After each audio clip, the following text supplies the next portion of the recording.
Hello, I am Rico Cavella, and this is your Ageless Body Self-Care Guide, your operations manual for your body and for your mind. And the title of this session is Black Belt Mindset Hacks. Now, I think most people know that black belts are masters of their craft, so this is going to be pretty exciting. We're going to see how martial art masters, how they use their mindsets to really be successful in all the things that they do. So this is going to be a really interesting one, how we can really get better control over our minds so we can get better control of our body and create a much healthier, energetic body. That's what this project is all about. And we're very fortunate today. We have a great expert and teacher. His name is Will Dietz. He's an author, he's a speaker, he's a college professor and a researcher. And he's also a master hypnotherapist, NLP trainer, and master martial arts instructor. He's also a good friend of mine. So, Will Dietz, thanks so much for being here.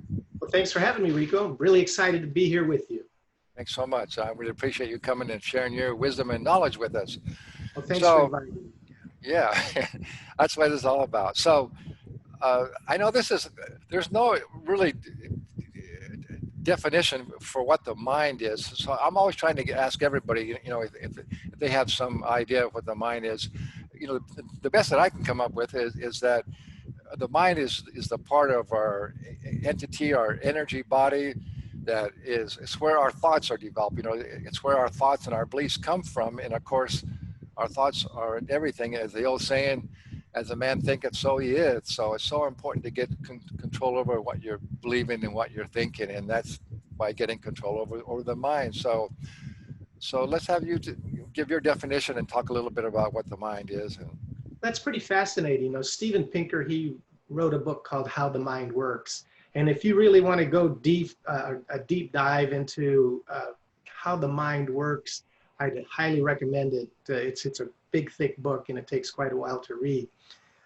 For me, I agree with you. There's, the mind is where thoughts are originating and all of those kind of things. But actually, we have, if you talk to most people that study the mind, they believe that there's two types of minds. One's a conscious mind, and one is an other than conscious mind. And sometimes they call that the subconscious, but that's interesting. So for example, your conscious mind is just the things that you're paying attention to, that you're aware of. So right now you're aware that you're talking to me. If you would stub your toe, you would be aware that you stubbed your toe. Those are conscious things that you think about. Maybe right now you're thinking about, I wonder what I'm gonna have for dinner. Well, that's a conscious thought. But we have other than conscious processes, and they're actually broken down into a number of categories, but I like to think of them as two categories. One are subconscious or other than conscious processes, like your heart rate and your blood pressure and all of those things. Those are things that are just like your, it's like your automatic system that's taking care of your body. And if you had to pay attention to all that stuff, you'd never get anything done. You just would not get anything done. And there's also those subconscious or other than conscious processes that are like when you're driving. You're not thinking when you're driving, you just drive. Now, that's not the same as it was conscious process when you first began to drive, right? You had to think about it. You had to pay attention. But now you get in your car and you get someplace, and sometimes you don't even remember getting in the car. Or how you cross your arms, how you brush your teeth. Those kind of things are not really conscious. I mean, you are paying attention, but they're really automatic processes. And that really goes for how you think too. And your mind has these conscious processes. We think that we're paying attention to everything we're doing. And then we have these other than conscious processes that are happening in the background. And really it's the background noise that's often controlling what we're doing. And so what we're trying to do is take control of that background noise. So then it turns from the subconscious automatic responses to conscious responses. Yeah, I've always heard quite a bit that people say that we're actually, all the things that we're doing throughout our day, we're actually running on our 95% of it comes from our subconscious mind. And what the subconscious mind is just really like, it's just playing back what it was programmed to to learn or believe, all through our lives. That's why we have so many, I guess we have so many negative, ideas about our life, and that's why things are holding us back, that we're not even aware that it is. But don't you believe that our conscious mind can override our subconscious mind? If we're mindful of what's going on. That's the problem with, for most of us, is that life goes by automatically. And so we're not very mindful of what we're paying attention to. And that's really part of what I teach. When I think about the mind, I wrote 3 books that really apply to this.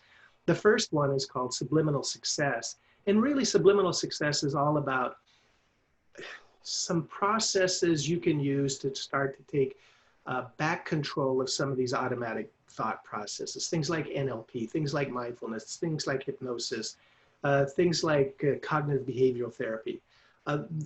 There's different processes there, and I give an overview and some good examples for each one of those that somebody could experiment with. Then the second book is Secrets of the Black Belt Mindset. And really, Secrets of the Black Belt Mindset comes from, well, it doesn't come from, it's in parallel to Carol Dweck. I actually read her book after I wrote my book. I wish I would have read her book first, but she has a book called Mindset. That's the title of her book. And Carol Dweck's a professor at Stanford University. And she comes up with the hypothesis that there's 2 types of mindsets that people are given. You either have a fixed mindset or a growth mindset. Now, a fixed mindset means that you think that you have a fixed amount of ability of something. So, for example, you have so much math ability, or you have so much volleyball ability, or whatever that ability is. And beyond that, you're fixed. You won't ever be able to rise above that. And we see that a lot in Western culture, especially as we're going through school. I don't know how it was for you, but when I was in school, people would say, oh, you're good at math, but you're not good at English, or you're not good at spelling, or something like that, as if there was no way to improve that. Yeah. Right? That I would always be crummy at spelling, but I would be always good at math, or vice versa, right? So therefore, we have that limiting belief that we carry around with us, right? Exactly. And Carol Dweck says, well, and she does a lot of experiments with children. Fascinating stuff. I really highly recommend picking up her book. My book talks about this from the perspective of a black belt. Her book looks at it from a lot of perspectives of children. So both of those books are excellent to look at mindset. But the other mindset, of course, is the growth mindset. And the growth mindset really is when you believe that if you practice, get feedback, so it's not going to be totally successful every time you go about doing something. You take that feedback, you learn from that feedback, and then you practice again. So you practice, get the feedback, try again. And over time, you become better. And the reason I came up with this hypothesis was that's how you become a black belt. Black belts don't go from white belt to black belt. Say all of a sudden you just step in the you step on the mat and say, okay, now I'm a black belt because I stepped on the mat. It doesn't work like that. You have to practice, you get feedback, and sometimes that feedback's painful, of course, because somebody kicks you or you get thrown or these kinds of things happen. But over time, you learn through feedback how to become a black belt, how to earn your black belt. And that's the same for anything. You can take that concept and apply it to anything. So I may never be, I may never have the kind of math ability that, Albert Einstein had, for example. But I can continue to improve my math ability over time if that's what I want to focus on. So that's really what the growth mindset is all about. And that leads to the third book that I just finished. It's called Mindful Mastery, which is focusing on those things to get into a peak performance state so you can really get done what you want to get done. So once you believe you can get something done, you believe you can try and all that. So what should I focus on? What do I really want to accomplish in my life? And so that's what the third book is all about. And so that's how the conscious and subconscious work, or other than conscious processes work, is by moving it from an automatic process And sometimes, okay, and let me back up for just a second. If you're a black belt, you want some of these processes to be automatic. So if I'm sparring with somebody, I don't want to have to think about, should I block or punch, or should I kick, or what? Those things need to happen automatically, and that's good. And there's going to be times in your life where things happen automatically, and that's good. But sometimes somebody's going to say something to you, or an event's going to happen into your life, and you're going to, for example, something will come out of your mouth that you don't want it to because you haven't taken the time to learn how to control these kinds of responses. And so that's what the purpose of all of this is about. By being able to take control of my mind, I'm in better control of my life, and I'm in better control of my destiny. Oh, that's really well said. Thank you for that, Will. So would you say that really the mindset uh, of a martial artist is that you can accomplish whatever you set your mind to? Yes. So the mindset of a martial artist, or not all martial artists. So you have to remember that not everybody that enters the martial arts earns a black belt. So I want to stipulate that first. So I would say anybody that earns their black belt and moves on and doesn't just stop at black belt, of course, their goal was not just to make black belt and then stop there, but continues to train, then yes, then you can achieve what you set your mind to if you're willing to put in the time and the effort and get the coaching and all the things that you need to do in order to reach that level. And again, I want to point that one point out is sometimes you need coaching to get to that next level, because I don't know very many black belts that just picked up a book and became a black belt. Right. It just doesn't happen that way. You have to get that feedback, and that feedback has to be from somebody that can help you, can shape your behavior in the right way. Yeah, that kind of leads me to my next question was, why do you think that so many people are having trouble, keeping a positive mindset, and why is that a big challenge for so many people to actually really believe in themselves? And I guess because they just never had the training or the coaching or someone to tell them that they could. Well, part of it's that, and part of it is that they haven't had the coaching, or they haven't had the opportunity to believe in themselves in a way that they can see that feedback doesn't mean failure. So you can either define, all of us are going to have so-called failures in our life that we don't achieve what we wanted to at a certain point in time. When we define it as a failure, that's that fixed mindset that says, okay, I can't go any further, I failed. Or a black belt takes it and says, okay, that was feedback. And that's something that we also use in NLP. As you say, I'm a NLP trainer. In NLP, we teach people that whatever your environment gives you, whatever your senses give you, we look at that as feedback, not as failure. And by using that feedback, we can take that, adjust our behavior, however we need to adjust it, see how that works. And if it worked, great, we can move in that direction. If it didn't work, okay, let's try something else and move in another direction. Now, when you layer on that with somebody that can give you feedback as you're going along, that has an idea of the direction that you need to go, then that can make that trip a lot shorter, right? People fail, people fail because they believe they failed. It's because they've told themselves that I can't do this. I set up this mental barrier in my mind that won't let me move beyond this place. And that's really where learning how to create the habits of success and how to then focus on peak performance makes that huge difference in being able to move forward. Really well expressed, Phil. Will, thank you so much.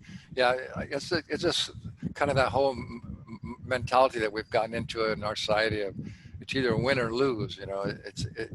It's true. There's not really such thing as failure. It's just learning. It's a whole learning process and getting the feedback and you move forward. Yeah, that's so good.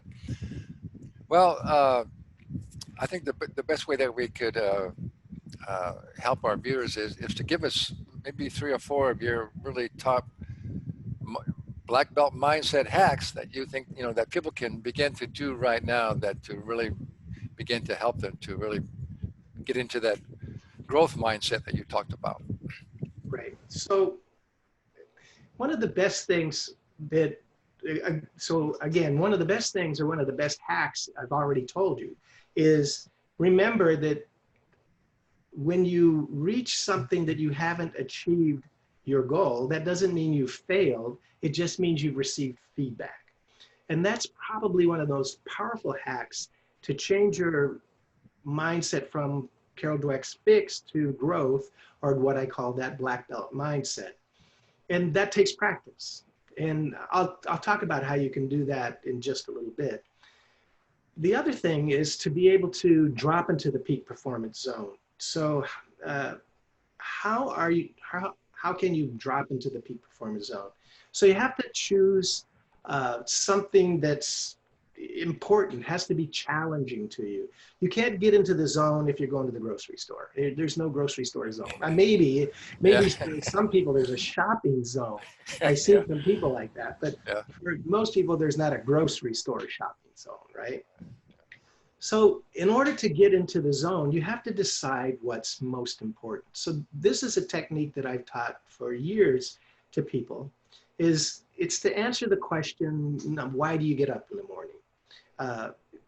And a better way for some people to look at this is to say to yourself, if tomorrow I would wake up and found out that I won the $10 million lottery, how would I spend my time? What would I use my time and focus on? So if you would spend, for everybody that's listening to this, I just say, spend the next 10, 15, 20, 30 minutes just thinking to yourself, if today I'd had $10 million drop into my lap, would I continue doing what I'm doing? I'm going to paraphrase Steve Jobs, but Steve Jobs said in one of his talks at Stanford University, it was a graduating speech, he said, if someday I wake up, and every day I wake up and I ask myself, if I'm doing what I want to do, and if I find that I'm not doing the kind of things that I really want to do in my life, then I just need to go do something else. And that's not exactly what he said, but it's the gist of what he said. And so that's what the $10 million question asks us. Am I really doing what I want to do? Because I only have a short time here on earth. It's a short vacation that we have. And so am I using that time in the best way possible to help myself and as many people as I possibly can, if that happens to be your focus in life?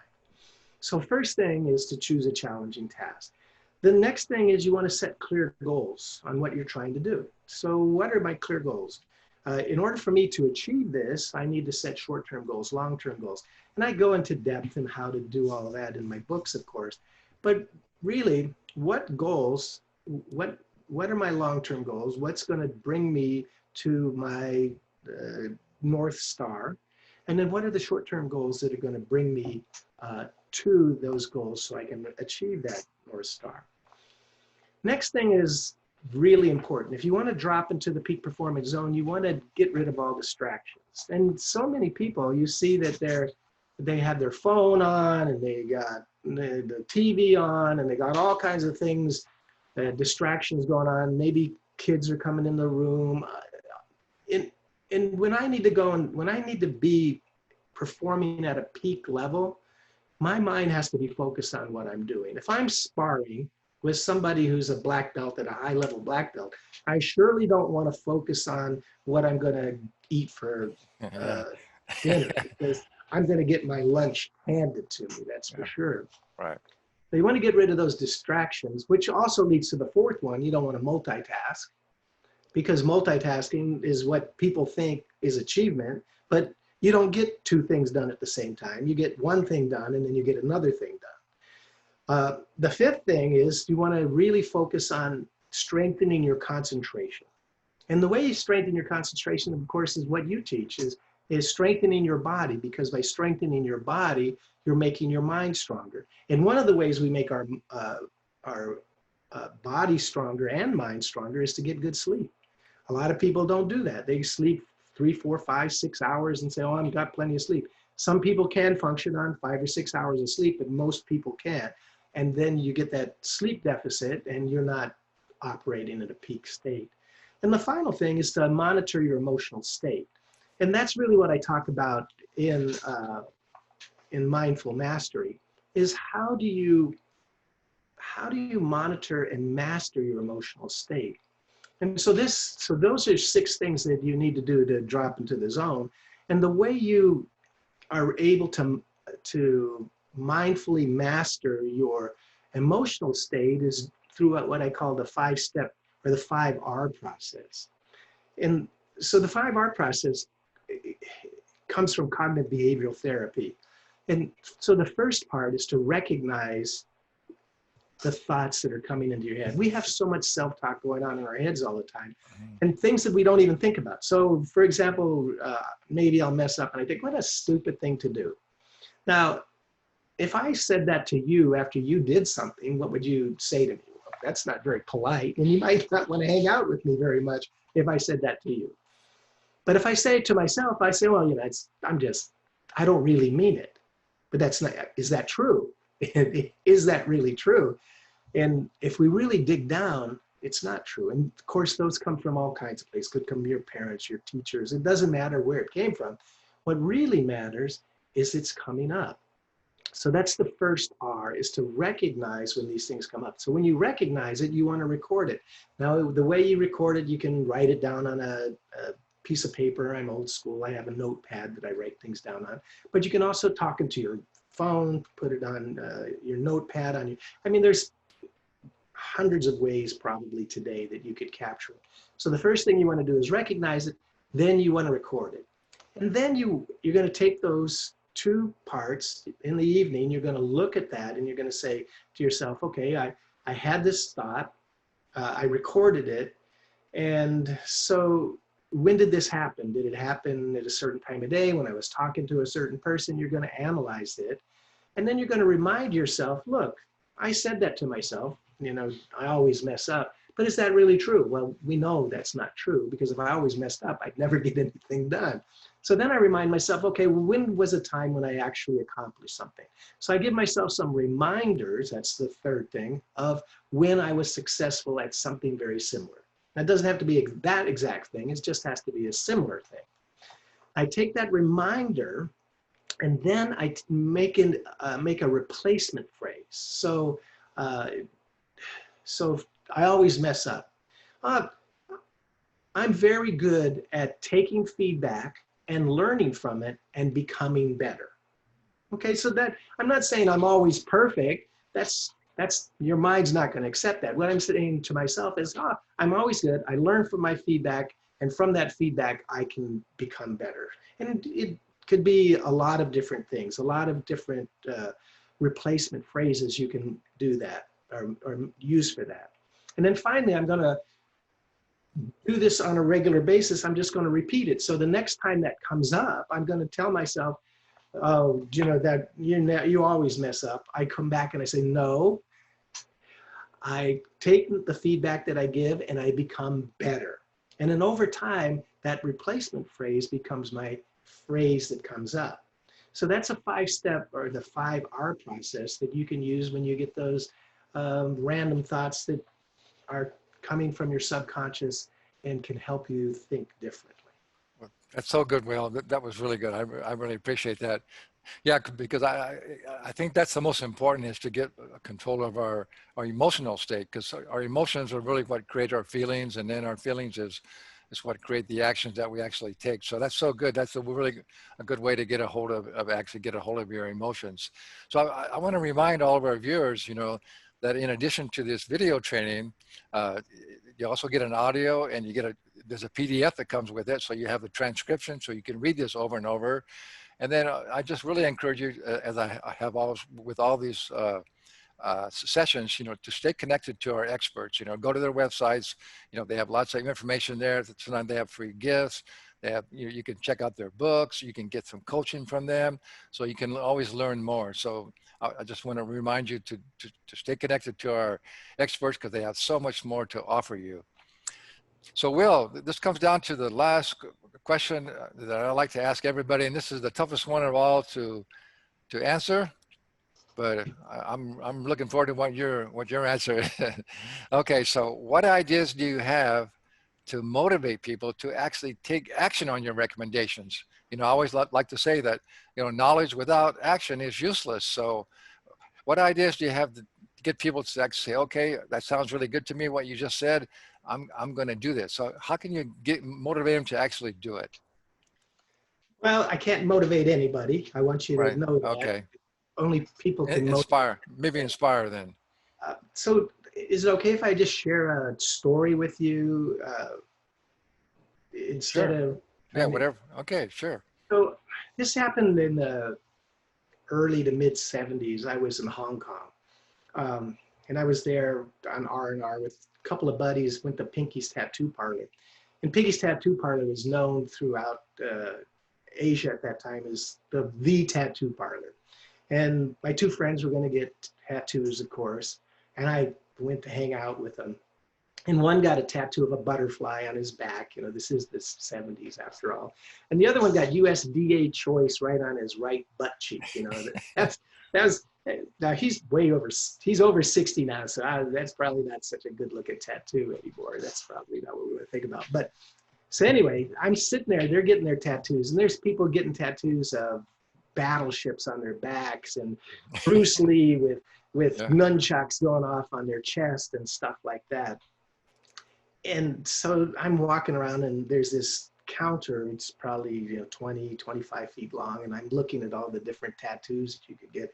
And they hand me a beer because they figure they might be able to pursue me to get me to get a tattoo if I would drink that beer. If I drank their beer, I didn't get a tattoo. But I finally ended up, and there was this tattoo with this anchor, and across it, it said "Born to Lose." And I looked at, there was an old Chinese guy smoking a cigarette and blowing it in my face as we're walking along. I said, do people really get that kind of tattoo on their body? And the old guy, he taps his head and he says, before tattoo on the body, tattoo in mind. And I don't remember if you remember Kung Fu, but Kung Fu is that series on TV where David Carradine walked across. That was a real Kung Fu moment, where Master Po comes up and he gives you all that wisdom. And so that's what I really want to leave everyone with. Whatever you put in your mind is what's you're gonna experience in the outer world. So I don't really know how to get you to take action except to let you know that if you want your outer world to change, you need to change your inner world. And I'm sure that you're gonna have a lot of people through Rico's series that are gonna give you lots of great ideas on how to do that. And it doesn't matter who you pick. I want you to know, I'd be glad if you picked me, but I know that I might not fit you. But the only way that you're going to move from where you are now to where you want to be is decide that you can earn your black belt. You can move from where you were to where and you need to get a mentor to help you move there. And if you do that, then action's a lot easier to take because your mentor will keep pushing you forward. So that's what I want to leave you with, Rico. Not that I could give you dozens of ways that I use to motivate myself, but they may not motivate you. Yeah, that's so good, Will. That was so good. I love that story. Tattoo, before tattoo in body, tattoo in mind.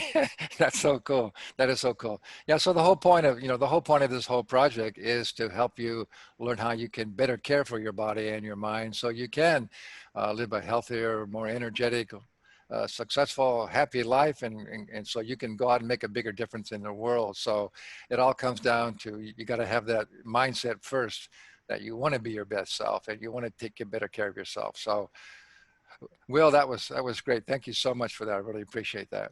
Thanks for having me, Rico. I really appreciate it. Yeah, thank you. So it's all about your mindset. So I love the word mindset because it's mindset. That means you can actually set your mind. You can set your mind for however you choose. Exactly. All right. Thanks very much for being here. All right. Thanks again, Rico.